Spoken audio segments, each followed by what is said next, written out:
Hi guys, ಎಲ್ಲರಿಗೂ ನಮಸ್ಕಾರ. ಈ ವಿಡಿಯೋದಲ್ಲಿ ನೋಟ್ಪ್ಯಾಡಿಂದ ಕ್ಯಾಲ್ಕುಲೇಟರ್ ಆ್ಯಪ್ ಹೇಗೆ ಕ್ರಿಯೇಟ್ ಮಾಡೋದು ತಿಳಿಸ್ಕೊಡಿದ್ದೀನಿ. ಸೊ ವಿಡಿಯೋನ ಕಂಪ್ಲೀಟಾಗಿ ವಾಚ್ ಮಾಡಿ. ನೀವೇನಾದರೂ ಫಸ್ಟ್ ನಮ್ಮ ಚಾನಲ್ನ ವಿಸಿಟ್ ಮಾಡ್ತಾ ಇದ್ದರೆ ಪ್ಲೀಸ್ ಲೈಕ್ ಮಾಡಿ, ಶೇರ್ ಮಾಡಿ ಮತ್ತು ಸಬ್ಸ್ಕ್ರೈಬ್ ಮಾಡಿ.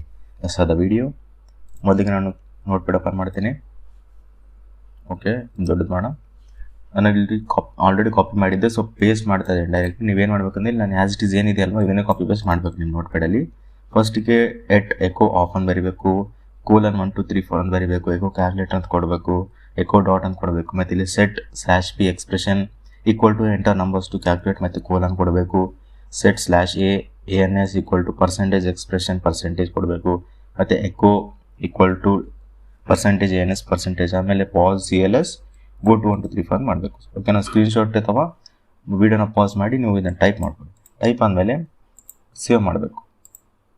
ಇಲ್ಲಿ ಸೇವ್ ಮಾಡೋದಲ್ಲಿ ನೀವೇನು ಮಾಡಬೇಕಂದ್ರೆ ನೀವು ಫೈಲ್ ನೇಮ್ ಏನಾದರೂ ಕೊಡ್ಬೋದು, ನಿಮ್ಮ ಹೆಸರು ಕೊಡ್ಬೋದು, ನಿಮ್ಮ ಇಷ್ಟ ಏನಾದರೂ ಕೊಡ್ಬೋದು. ನಾನು ಕ್ಯಾಲ್ ಅಂತ ಕೊಡ್ತೀನಿ.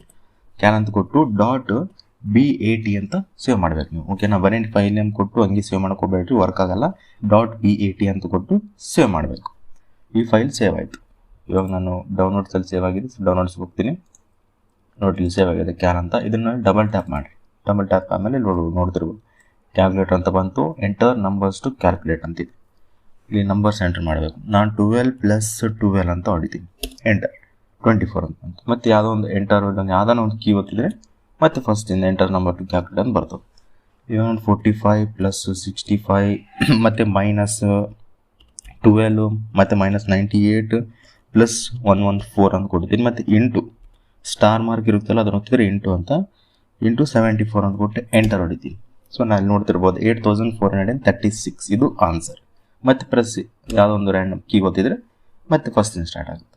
ಸೊ ಈ ರೀತಿ ನೀವು ಈಸಿಯಾಗಿ ನೋಟ್ಪ್ಯಾಡಿಂದ ಕ್ಯಾಲ್ಕುಲೇಟರ್ ಆ್ಯಪ್ ಮಾಡ್ಬೋದು. ಒಂದು ವೇಳೆ ನೋಡ್ತಿರ್ಬೋದು ಮೇಲೆ ಕ್ಯಾಲ್ಕುಲೇಟರ್ ಅಂತಿದಲ್ವಾ, ಇದನ್ನು ಚೇಂಜ್ ಮಾಡಬೇಕಿತ್ತಂದರೆ ಎಡಿಟ್ ಮಾಡಬೇಕು. ಸಿಂಪ್ಲಿ ಏನಿಲ್ಲ, ಇಲ್ಲಿ ನೋಡ್ತೀವಿ ಎಕೋ ಕ್ಯಾಲ್ಕುಲೇಟರ್ ಅಂತಿದಲ್ವಾ, ಈ ಎಕೋ ಕ್ಯಾಲ್ಕುಲೇಟರಾಗ ನಿಮ್ಮ ಹೆಸರು ಹಾಕ್ಕೋಬೋದು.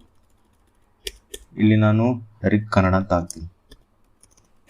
ರಿಕ್ ಕನ್ನಡ ಅಂತ ಹಾಕಿ ಮತ್ತೆ ಸೇವ್ ಮಾಡ್ತೀನಿ. ನೋಡಿರಿ ಫೈಲ್ನ ಸೇವ್. ಈ ಫೈಲ್ ಸೇವ್ ಆಯಿತು. ಇವಾಗ ಮತ್ತೆ ಇದೇ ಫೈಲೇ. ಇವಾಗ ಮತ್ತೆ ಓಪನ್ ಮಾಡ್ತೀನಿ. ಡಬಲ್ ಟ್ಯಾಪ್ ಮಾಡಿ ಓಪನ್ ಆಯಿತು. ನೋಡ್ತಿರೋದ ಮೇಲೆ ರಿಕ್ ಕನ್ನಡ ಅಂತ ಕಾಣ್ತದೆ. ಓಕೆನಾ? ಈ ರೀತಿ ನೀವು ನೋಟ್ಪ್ಯಾಡಿಂದ ಕ್ಯಾಲ್ಕುಲೇಟರ್ ಆ್ಯಪ್ ಮಾಡ್ಬೋದು. ನಿಮ್ಗೇನಾದರೂ ವೀಡಿಯೋ ಇಷ್ಟ ಆಗಿದರೆ ಸೊ ಪ್ಲೀಸ್ ಲೈಕ್ ಮಾಡಿ, ಶೇರ್ ಮಾಡಿ ಮತ್ತು ಸಬ್ಸ್ಕ್ರೈಬ್ ಮಾಡಿ. And thanks for watching.